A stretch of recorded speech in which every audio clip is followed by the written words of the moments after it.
Alright, so some things that I found that were most memorable or startling was definitely how George was speaking when he first met Esther. And I kind of knew right off the bat that that definitely was not him writing those letters, like something was up. And I was also surprised that when Mrs. Van Buren kissed Esther, I didn't think that the exchange between a white and an African American person was greatly advised during that time period. Neither was a girl kissing a girl, and that was surprising to me because Mrs. Van Buren was of a higher class than Esther was, and Esther was not very understanding of it and did not want to be friends with her after that. One point of tension was the relationship between George and Esther.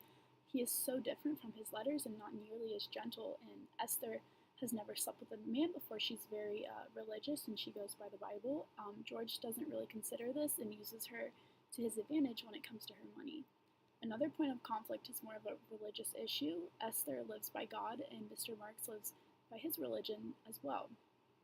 Esther has never been with a man and goes to church on Sundays and follows the oath that she took when she got married. And similarly, Mr. Marks is to be married to someone that he has not met yet because his religion calls for it. These issues come because their hearts don't necessarily conform to those beliefs all the time, and they kind of have to make these decisions.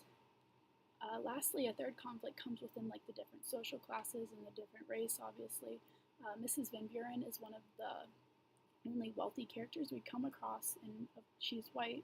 And the majority of the characters who are of a much lower class are African American, and money is definitely an issue.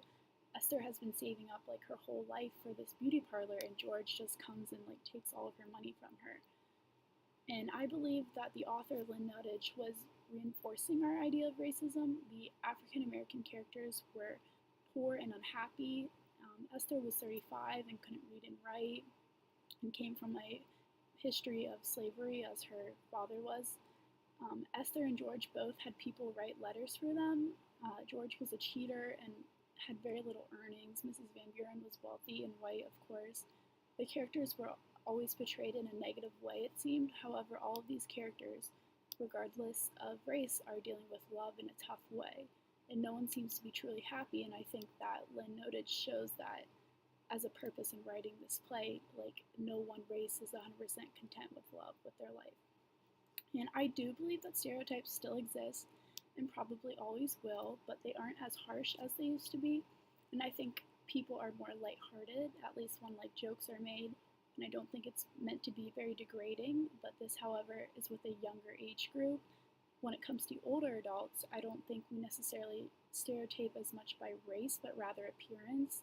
And I think you could have 10 people of all races go to apply for a job.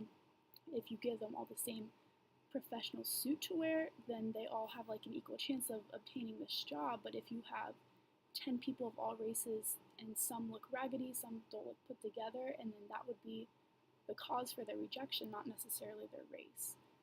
We use the past too much, I believe, to generate stereotypes. With our diverse and understanding future, however, the harsh laws have been eliminated that put stereotyping into effect, and people look past the color of one's skin and help us overcome these stereotypes.